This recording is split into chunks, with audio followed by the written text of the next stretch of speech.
ప్రపంచ స్థాయి రాజధాని అని చెప్పారు. సింగపూర్ని మించిన రాజధాని నిర్మాణం చేస్తామని చెప్పారు. సింగపూర్లోకి అమరావతిలోకి బుల్లెట్ ట్రైన్ తెస్తామని చెప్పారు. ఒలింపిక్స్ నిర్వహిస్తామని చెప్పారు అమరావతిలో. నవనగరాలు, అది రాజధాని కాదు, నవనగరాలు నిర్మాణం చేస్తామన్నారు. చివరికి ఏమైంది? 29 గ్రామాలతో కూడినటువంటి ఒక మున్సిపాలిటీని చేస్తున్నామని చెప్తున్నారు. ఇప్పుడు అమరావతి ఆంధ్రప్రదేశ్ రాజధాని అని చెప్పి మీరు చెప్తారు. కేంద్రంతో ఒప్పించాం, పార్లమెంట్లో చట్టం చేశాం, అవి చేసాం, ఇవి చేశామని సొల్లు కబుర్లు చెప్తారు. చివరికి ఏంటయ్యా అంటే వరల్డ్ క్లాస్ క్యాపిటల్ నిర్మాణం చేస్తామని, ఒక మహానగరం, అంతర్జాతీయ మహానగరం చేస్తామని చెప్పని ఇవాళ ఒక మున్సిపాలిటీ అని చెప్తున్నారు. ఏంటి అంటే చివరికి అమరావతిని 7 బిల్డింగుల రాజధాని చేస్తున్నారు. 7 బిల్డింగులు అవుతాయని చెప్తున్నారు. మోయలేని అప్పులు, అంతులేని అవినీతి కాదా ఇది అని అడుగుతున్నాను. ఒక్కదానికి మీరు సమానం చెప్తారా? 2028లో ప్రారంభిస్తామని చెప్తున్నాడు. ఏం ప్రారంభిస్తాడే అంటే 2028లో 2015లో టెండర్లు పిలిచి 2016లో శంకుస్థాపనలు చేసి 2016లో శంకుస్థాపనలు చేసినటువంటి ఎమ్మెల్యేల క్వార్టర్స్, ఐఏఎస్ ఆఫీసర్ల బంగ్లాలు, జడ్జి గారుల బంగ్లాలు, ఉద్యోగస్తుల క్వార్టర్స్ అప్పుడు టెండర్లు పిలిచి అప్పుడే స్లాబులు అయిపోయి గోళ్లు కట్టేసినటువంటి బిల్డింగ్లకి ఇప్పుడు టైల్స్ వేసి లప్పం పెట్టి మళ్ళీ రంగులేసి 2028లో ఓపెన్ చేస్తాడంట. అది రాజధాని అంట. ఏంటి అంటే ఎమ్మెల్యేల హాస్టల్లో, ఐఏఎస్ ఆఫీసర్ల క్వార్టర్లు, జడ్జి బంగ్లాలు, ఉద్యోగస్తుల అపార్ట్మెంట్లు. ఇవన్నీ ఎప్పుడు మొదలెట్టారా అంటే 2016లో మొదలెట్టారు. 2019 వచ్చేప్పటికేమో వాటికి మొత్తం గోడలు, స్లాబులు అయిపోయినాయి, గోడలు అయిపోయినాయి, అన్నీ అయిపోయినాయి. ఇప్పుడు ఏంటయ్యా ఈ 2 ఏళ్ల నుంచి వీళ్ళు చేసింది, ఉద్ధరించింది ఏంటయ్యా అంటే అప్పుడు అయిపోయిన బిల్డింగ్లకి లప్పం పెట్టి మళ్లీ రంగులేసి టైల్స్ వేసి అయ్యేసి వేసి గొట్టాలేసి పూర్తి చేసి ఇప్పుడు ఓపెన్ చేస్తా అంటే 2028కి మళ్ళీ. అసలు నేను అడుగుతున్నా, అందులో ఎంతమంది ఐఏఎస్ ఆఫీసర్లు కాపురం ఉంటారు? ఎంతమంది ఎమ్మెల్యేలు దాంట్లో కాపురం ఉంటారు? ఏ జడ్జి గారు అక్కడ కాపురం ఉంటారు చెప్పండి మీరు? ఏ జడ్జి గారు ఉంటారు? ఏ ఐఏఎస్ ఆఫీసర్ ఉంటారు? ఆంధ్రప్రదేశ్ రాష్ట్ర సచివాలయంలో పనిచేస్తున్నటువంటి ఏ ఉద్యోగస్తులు దాంట్లో ఉంటారు చెప్పండి? ఎంతమంది కాపురాలు పెడతారు? సింగిల్ గా వచ్చి శుక్రవారం వెళ్ళిపోయే ఉద్యోగస్తుల గురించి నేను మాట్లాడట్లా. ఎంతమంది విజయవాడలో ఉన్నటువంటి కాపురాలని ఆ ఇళ్లలోకి తీసుకెళ్తారు 28కి? చెప్పండి చంద్రబాబు నాయుడు గారు, మంత్రులు చెప్పండి, మీరు చెప్పగలరా అన్న? ఒక్కడు చెప్పేవాళ్ళు లేడు. మీ మంత్రులు ఎవరిని వెళ్తాడు అక్కడికి? దాంట్లోకి ఉంటారా? దాంట్లో మీ గన్మెన్లు ఎవరన్నా బయటూరులో కాపురాలు ఉన్న మీ పిఏలు ఎవడన్నా దాంట్లో ఉండటమే తప్పితే మనం ఉండేదంతా బెదవాడే కదా.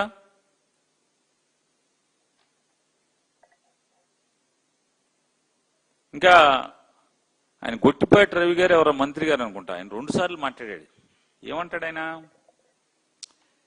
జగన్మోహన్ రెడ్డి గారు ఓ సైకో, ఒక అది ఒక ఇది అంట, అసెంబ్లీలో 30,000 ఎకరాలు కావాలని అడిగావు కదా జగన్, ఇప్పుడు మేము 50,000 ఎకరాలు అన్నాం కదా, ఇప్పుడు మళ్ళీ మావిగానే అంటున్నాం ఏంటన్నాడు.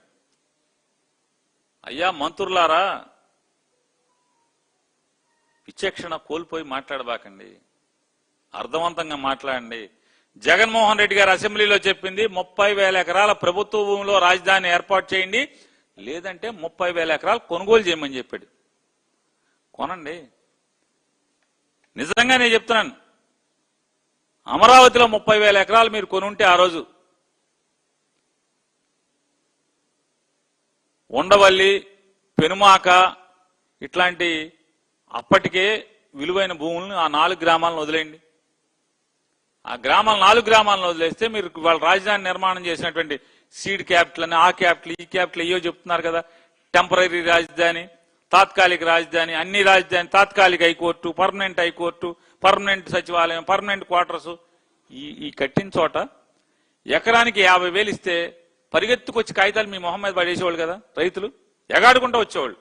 ఎకరానికి 50 లక్షలు ఇస్తే ఎకరానికి 50 లక్షలు ఇస్తే 30,000 ఎకరాలు 30,000 ఎకరాలు ఎకరానికి 50 లక్షలు మీరు ఆ రోజు మనం డబ్బు ఇచ్చి ఉంటే రైతులు ఆనందంగా తీసుకుని వాళ్ళు ఎక్కడ బయటికి వెళ్ళి కొనుక్కునేవాళ్ళు. ఎందుకని బయట 20 లక్షలు 10 లక్షల లోపే ఉంది పొలం ఆ రోజు. 50 లక్షలు రైతులకు కూడా, ఎందుకంటే రైతులకి భూమికి డబ్బులు ఎక్కువ ఎందుకు ఇవ్వాలి? రైతుకి మనిషికి అంటే భూమికి మనిషికి లేదా భూమికి రైతుకి భావోద్వేగపరమైనటువంటి బంధం ఉంటది. తాత ముత్తాతల దగ్గర నుంచి భూమితో బంధం ఉంటది, సెంటిమెంటల్ అటాచ్మెంట్ ఉంటది. అందుకోసం ఫర్ ఎవర్ వాళ్ళని భూముల నుంచి తొలగిస్తున్నాం కాబట్టి మంచి ఫ్యాన్సీ ఆఫర్ ఇచ్చి 50 లక్షలు ఇచ్చి మీరు బయటికి పంపిస్తే ఎంత అవుతుంది మొత్తం అంతా కలిపి? 15,000 కోట్ల 30,000 కోట్ల ఎంత? 30,000 ఇంటూ 50 లక్షలు 15,000 కోట్లు. దాంట్లో 1000 ఎకరాల్లో రాజధాని కట్టుకున్నా 29,000 ఎకరాలు మన ఆస్తి కింద ఉండేది కదా, ప్రభుత్వ ఆస్తి కింద. దాంట్లో సామాన్యులకి మధ్య తరగతి వాళ్ళకి చిన్న వాళ్ళకి అలాగే ఉద్యోగస్తులకి ఎవరికి పడితే వాళ్ళకి రాజధానిలో ప్రభుత్వం భూమి ఇచ్చే పరిస్థితులు ఉండేది కదా.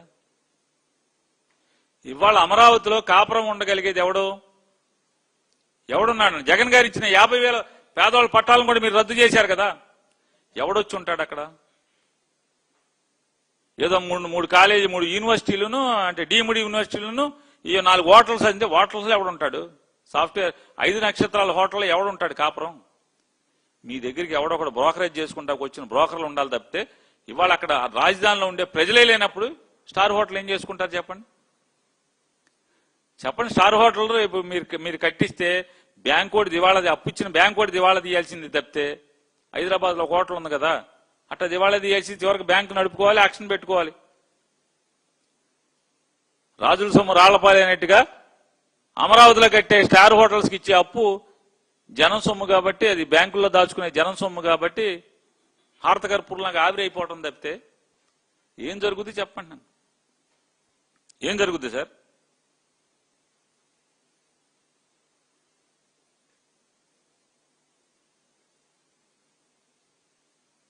ఒలింపిక్స్ దేవుడెరుగు సార్. మీరు ఒలింపిక్స్ చేస్తా అన్నారు కదా, ఒలింపిక్స్ దేవుడెరుగు. ఒలింపిక్స్ అంటే ఆటలే కదా. ఇవాళ అక్కడ మీరు అమరావతిలో చేసేది ఏంటి అంటే రైతుల జీవితాలతో ఆటలాడుతున్నారు. ఒలింపిక్స్ సంగతి దేవుడు ఎరగని ఆటలు ప్రపంచ స్థాయి ఆటలు ఇక్కడ తీసుకొచ్చిన తర్వాత ఈ రైతుల జీవితంతో మీరు ఆటలాడుతున్నారు ఒలింపిక్స్ పెడతామని చెప్పి. 60,000 కోట్లు పనులు ప్రారంభించామని చెప్పి డబ్బాలు కొడుతున్నారు. 47,000 కోట్లు అప్పులు తెచ్చేసామని చెప్తున్నారు అమరావతి కోసం. చదరపడుగు 20,000 రూపాయలు. పోయే కాలం కాబట్టి చదరపడుగు 20,000 ఏంటండి? చంద్రబాబు నాయుడు గారు చెప్పండి, మంత్రులు చెప్పండి. చంద్రబాబు నాయుడు గారు చెప్తాడు నా ఆస్తులు 1,00,000 కోట్లు. మొన్న ఎప్పుడు ఆ మధ్య కావాలంటే ఏ విలేకరుని అడిగినా చెప్తాడు, నాకే కావాలంటే టైం ఇస్తే అది కూడా తెస్తాను. నా ఆస్తులు 1,00,000 కోట్లు అన్నాడు. ఆయనకున్న వ్యాపారం హెరిటేజ్కి కార్పొరేట్ ఆఫీస్ ఉంది కదా పంజాగుట్లో, చదరపు అడుగు ఎంతతో కట్టారు?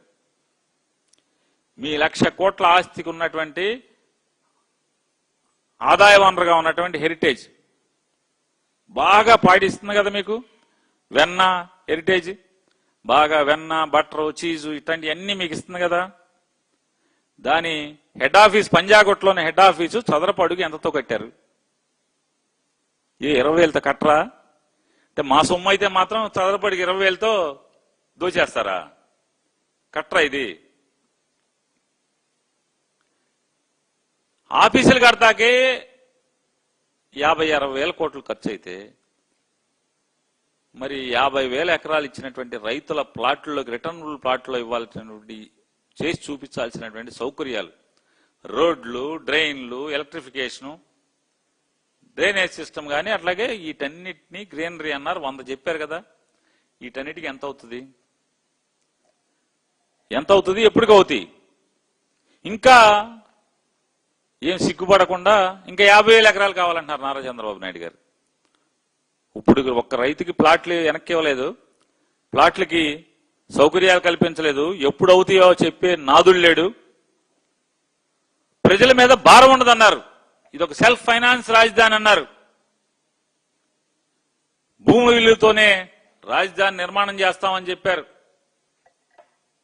నారా చంద్రబాబు నాయుడు గారు మున్సిపల్ మంత్రి నారాయణ గారు ఈ మధ్య మాట్లాడారు. ఏమని మాట్లాడారు? అసలు మామూలు చిలక పలుకు పలుకుతున్నారు ఇద్దరు. మాకు 5,000 ఎకరాలు మిగులుతుంది, 5,000 అమ్మేసి అప్పు తీర్చేస్తా ఉన్నారు.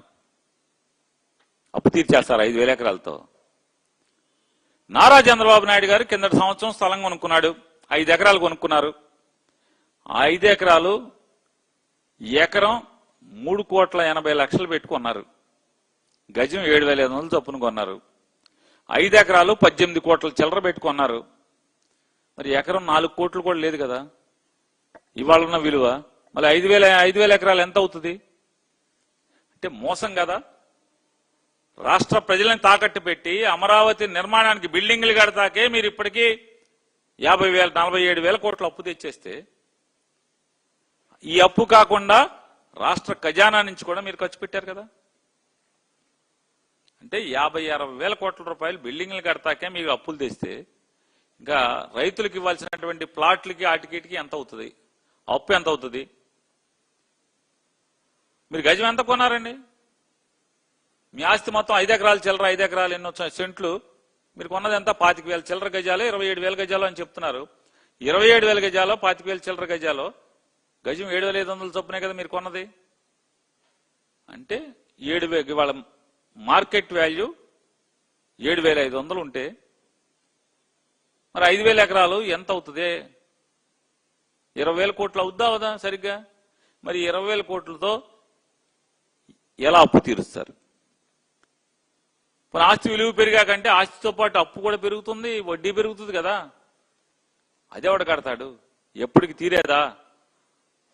నారా చంద్రబాబు నాయుడు గారు మీరు ఎన్నికల్లో ఇచ్చినటువంటి హామీలకి సంతకాలు పెట్టి మరి మీరు పవన్ కళ్యాణ్ గారు ఇచ్చిన హామీలకి అవి ఎంత బోగసో.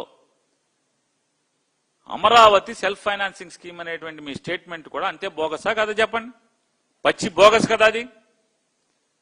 మీ సూపర్ సిక్స్లు, మీ హామీలు ఎంత బోగసో, ఈ అమరావతి అనే సెల్ఫ్ ఫైనాన్సింగ్ స్కీమ్ అని చెప్పని మీరు చెప్పేటువంటి ప్రకటన అంతే బోగస్ కదా.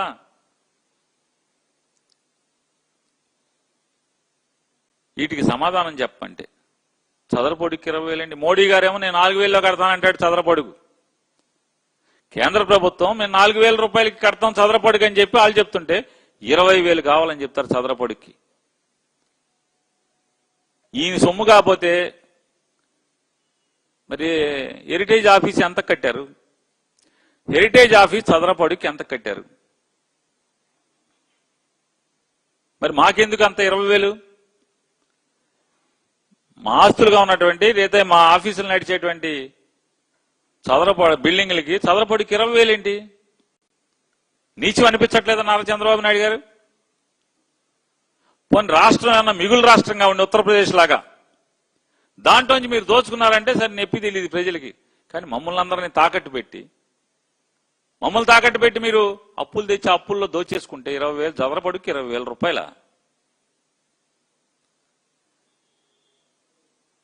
మళ్ళీ మావిగనంటే సమాధానం చెప్పేవాడు లేడు. ఎలా మావిగన్ తప్పు? జగన్ గారు చెప్పేటువంటి స్టేట్మెంట్ ఏ రకంగా తప్పు? మీ అమరావతి ఏ రకంగా ఈ రాష్ట్రానికి ఆస్తి కాబోతుంది? మేము గుదిబండి అంటున్నాం, ఈ రాష్ట్ర ప్రజలకి అదొక అప్పుల కుప్ప. నీళ్లు తోడతాకి అమరావతిలో వర్షాకాలంలో నీళ్లు తోడతాకి 17,000 చిల్లర, అంటే సుమారుగా 17,000-18,000 క్యూసెక్ల నీళ్లు తోడే సామర్థ్యం ఉన్నటువంటి మోటార్లు ఆన్ చేస్తే బిల్లు ఎవడ కడతాడు? ఎంత అవుద్ది బిల్లు? పట్టిసీమ కూడా అన్ని మోటార్లు లేవు కదా.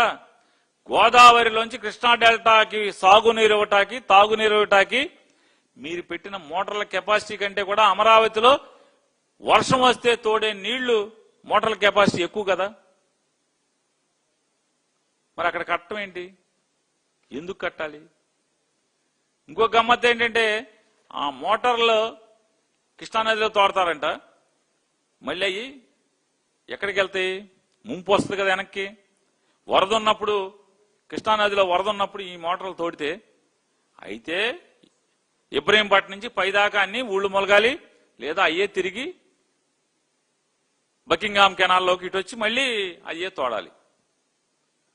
తోడు మామూలుగా తోడుకోవటమే కదా. అసలు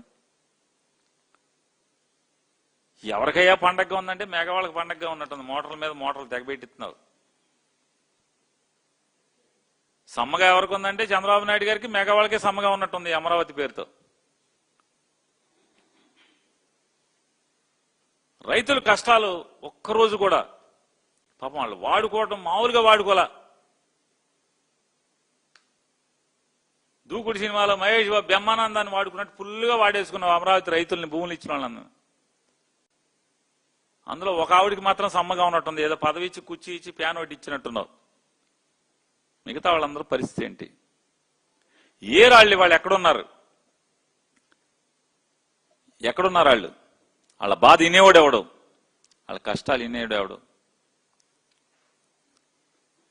నారా చంద్రబాబు నాయుడు గారి పోటీ ఎట్టా ఉంటుందంటే పొడిస్తే మామూలుగా నారా ఎన్టీ రామారావు గారికి పోటీ పొడితే పడిపోయాడు. రాజధానిలో ఇంకో రామారావు గారు ఉన్నాడు, ఆ రామారావుకి పొడితే ఆయన వెళ్ళిపోయాడు.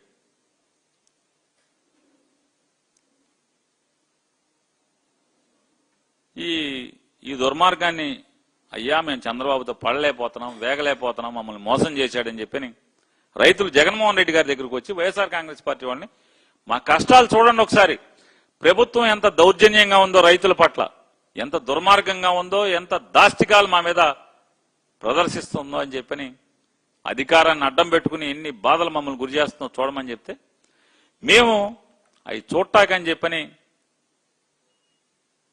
ఎమ్మెల్సీలు మాజీ మంత్రులు వెళ్తుంటే దారి కాచి పోలీసులను అడ్డం పెట్టుకుని దారి కాచి రాళ్ల దాడి చేస్తారు.